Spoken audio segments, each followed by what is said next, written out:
Batman's following a caper, and the caper, I'm sure, will lead to this clown. Here's your look at the brand new McFarlane toys, The New Adventures of Batman, the Joker.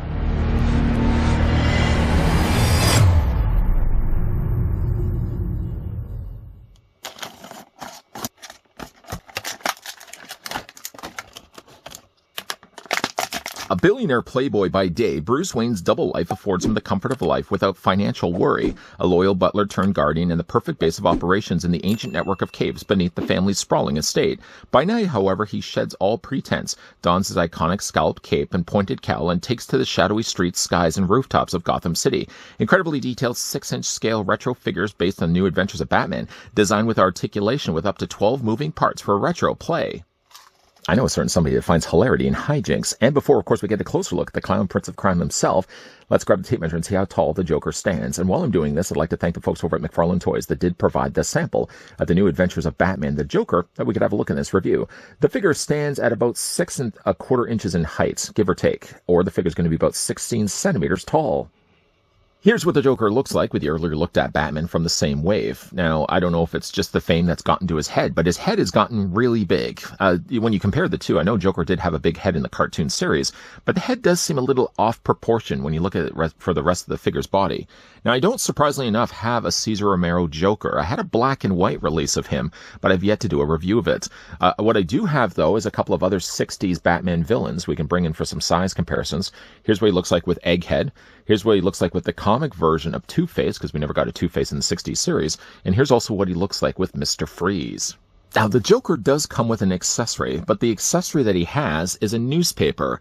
The newspaper, first of all, is made of cardboard, so I don't know the longevity of this. This probably won't last very long at all. On the front, though, it is the Daily News, and it has gas war. Down below, newly elected mayor vows to eradicate crime and corruption.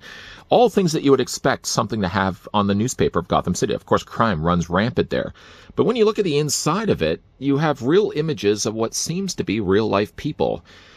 It takes me a little out of this, because this is supposed to be something that's supposed to be tied into an animated series from the late 70s.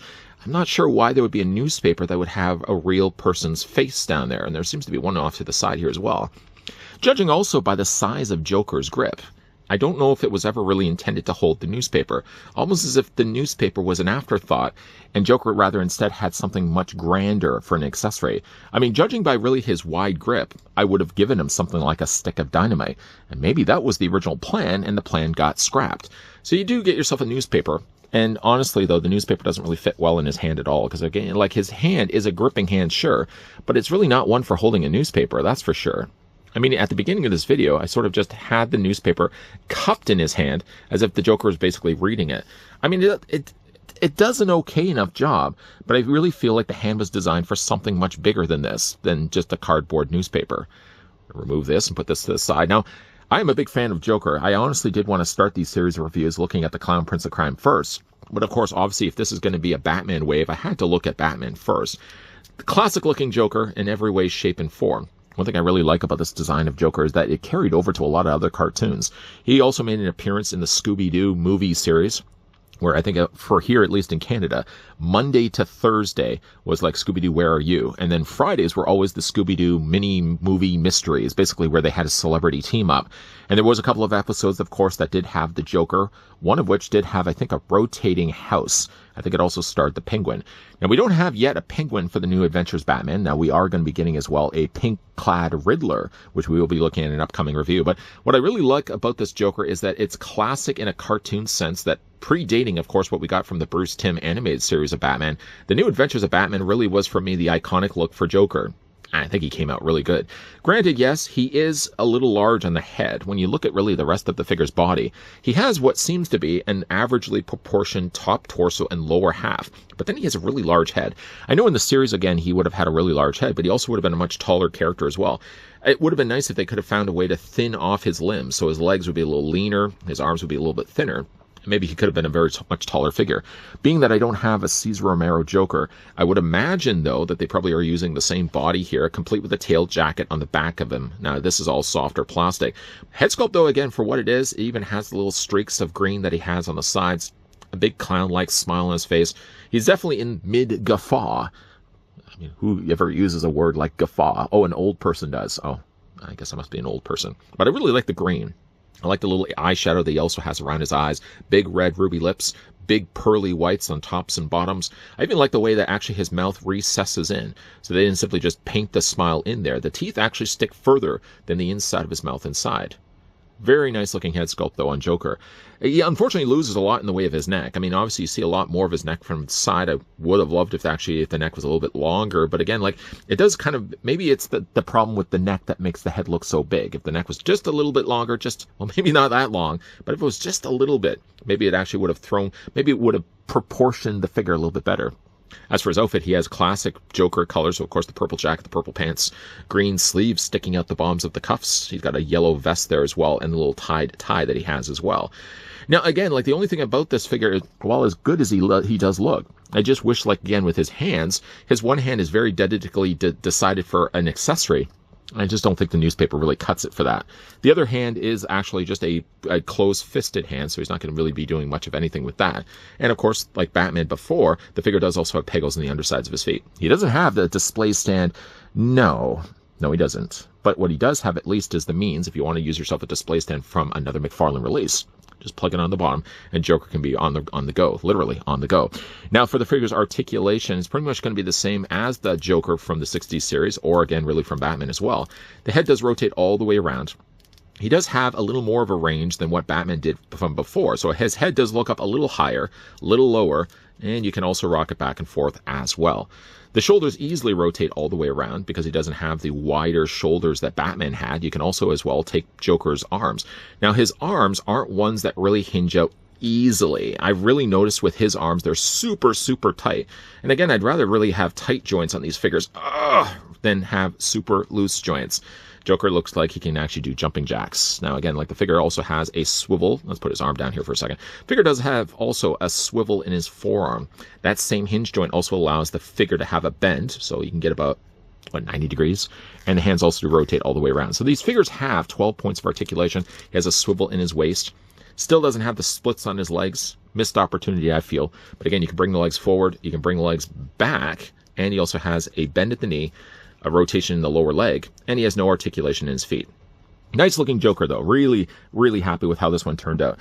From the Wave standpoint, we are getting a Robin. We are getting two versions of Batgirl. There's also an exclusive Batgirl that has the black cowl and black suit. We're going to be looking at that one in an upcoming review. From a villain standpoint, we have the Bat-Mites. I don't know if you really would consider that a Bat villain. He's going to be teamed up with Commissioner Gordon. The one villain we are also getting of part of this wave that we will be looking at in an upcoming review is the pink-clad Riddler. Say what? Pink? Pink-clad Riddler. We are going to be looking at the pink costumed Master of Riddles in an upcoming video as well. So at least we do get two villains as part of this wave.